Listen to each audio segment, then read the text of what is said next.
we're going to attempt to make a painting using only metallic paint and oxidation. But since this is my first video, I figured I should tell you a little about myself. I promise this is going to be really fast. My name is BD. I've been a professional artist here in New York City for the past 10 years. During that time, I've done some pretty cool stuff. Did a lot of street art, no snitches.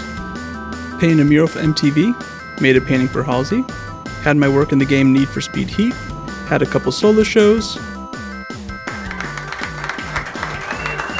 made a few statues, painted a mural at Art Basel, and had my work play on a billboard in LA. Alright, awkward intro over, let's make something cool. Hey, editor me here. Realized I forgot to mention one kind of important thing, because I know what you're asking. Everyone always is. And the answer is pole vaulting. My advice would be to land on the mats and not in the metal box, which is not a great time. Alright, that's it. Back to the video.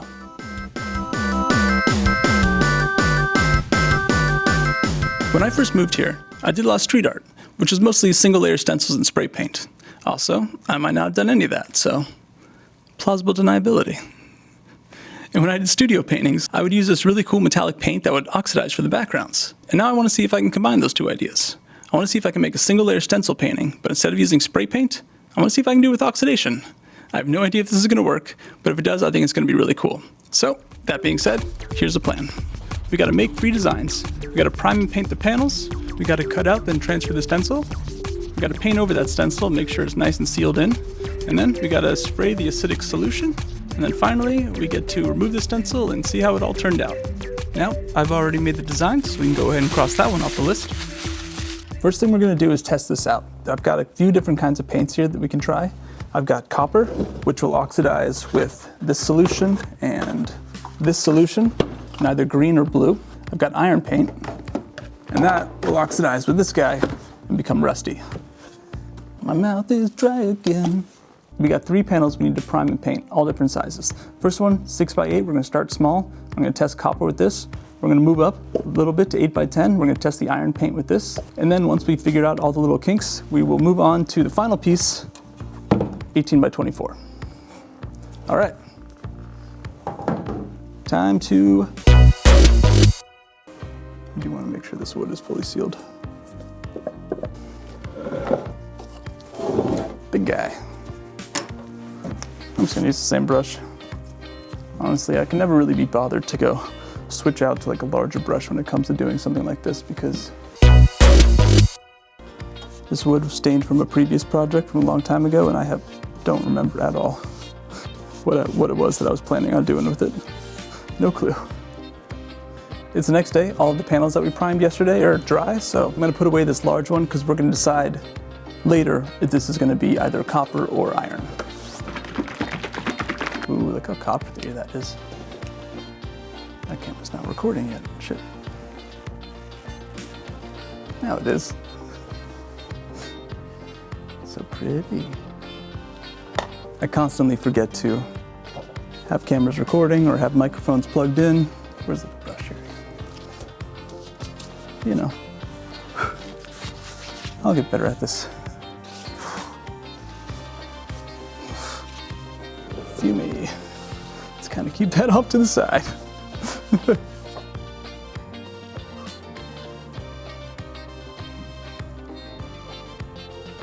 I've tried so many different metal paints, and this one, just bar none, is the best. Big downside though is that this paint is not cheap. I bought this like 5 or 6 years ago, this gallon, and it was 120 bucks. And I just looked it up now, and now they're like 160. So they are not cheap. That part sucks. But the results, like the quality of it, oh man, it's worth the price. Shit. See how the paint got into this well? It's super annoying. And that's how these things get clogged. Then you can never get it closed properly again. Time to do the iron.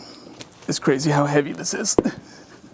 This is so much heavier than like a normal can of paint. It's like 4 times the weight.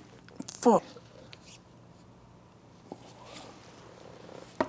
Rust paint. Oh. Oh. Hold on, I gotta get a mask. This is killing me. Okay. Not gonna be able to hear me anymore, but you know, I need to be able to breathe. doing a voiceover over everything because this all sounds like this makes great content.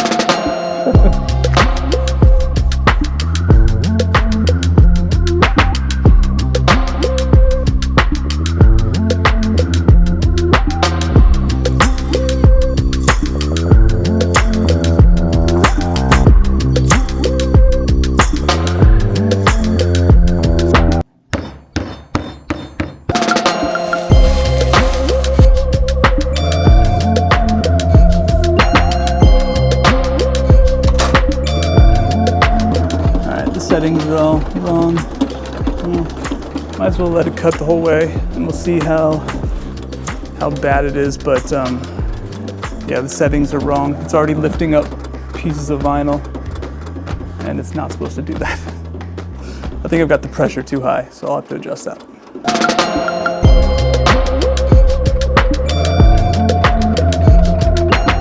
I used this little tool right here. This little weeder tool, looks a lot like a dental pick, to weed out the vinyl that we don't want. And we're going to transfer this image, this vinyl, onto our test piece. And the way we're going to do that is with this transfer paper. It's basically just a giant roll of masking tape.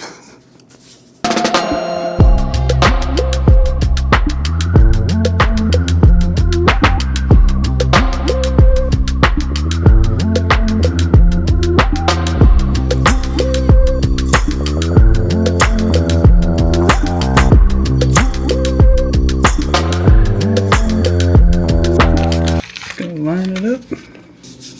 Okay.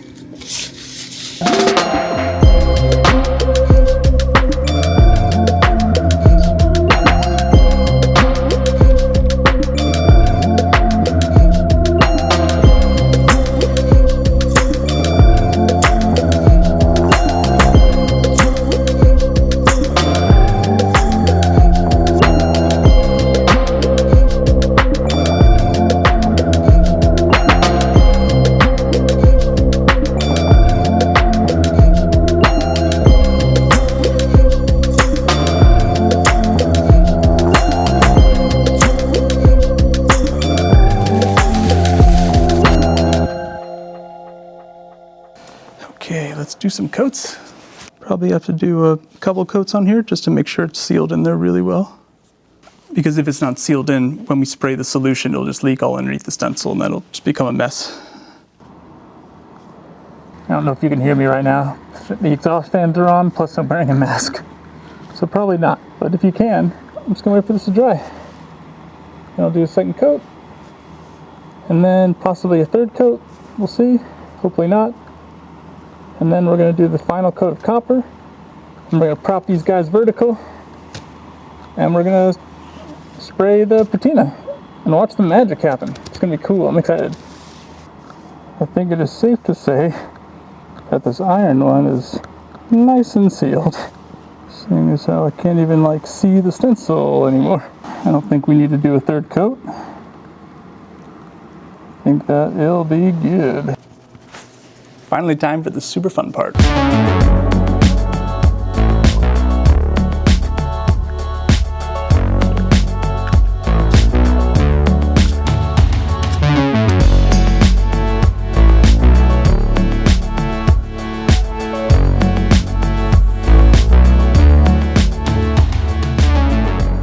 So the patina came out really strangely, and I'm not sure why, but it's an easy fix. All we gotta do is just do another little coat of copper on top of it, and then just patina it nearly immediately. And I think we can get that to blend in and fix this and make it not look so ugly up top. All right, so I'm gonna do that now.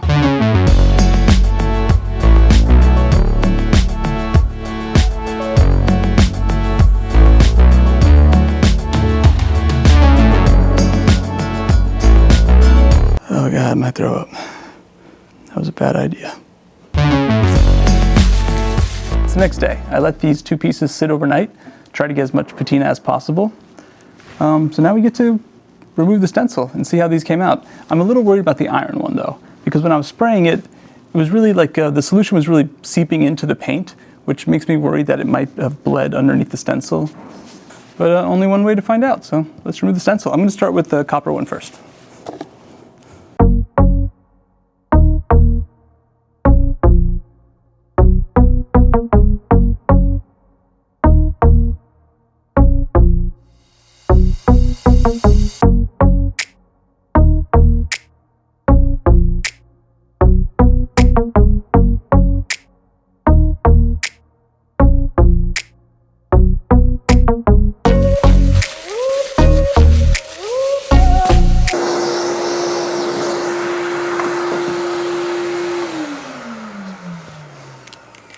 Nice super magnifying glasses. The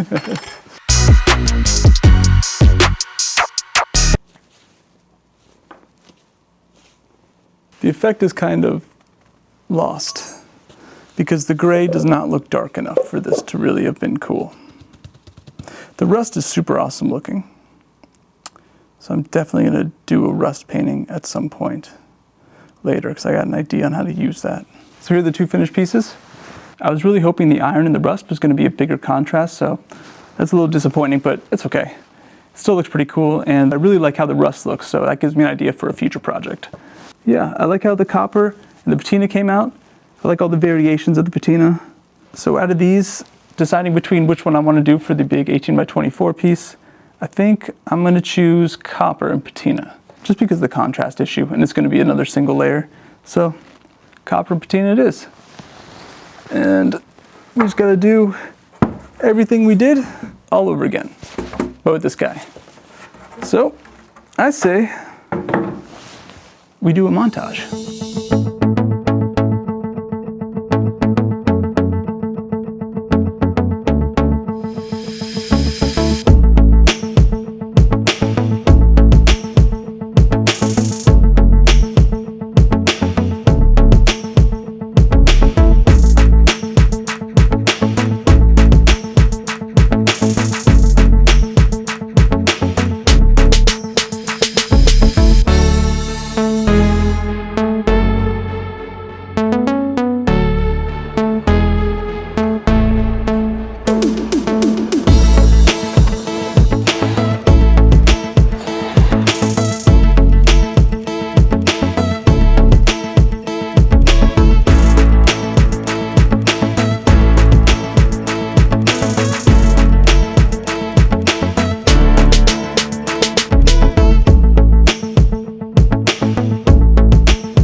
Sorry for the interruption, but I need to give you an update on one little change that I'm making. I'm actually going to be mixing in some bronze paint to the part that we patina, because bronze will oxidize a lot darker than copper. And for this to look good, I need it to be as dark as possible because, you know, it's normally black spray paint. All right, that's it. Let's get back to it.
we are finished. I'm excited for you guys to see the final piece. I think it came out really cool. And I know this is a little bit of a different video than I normally do. Normally I'm making regular paintings, but I like to try weird stuff like this from time to time. You know, I've made a mirror before. Maybe I'll make a video about that one day. Next video, I'll probably do a real painting, although I do have an idea for another weird type of artwork that I kind of want to make first, so we'll see. All right, I think that's it. To the 10 or so people that watch this, please like and subscribe, because I'll be making more of these. And let me know what you think of the final piece down in the comments. You know, talk to me. I'll respond. All right, time for the final shots. I'll see you guys in the next one.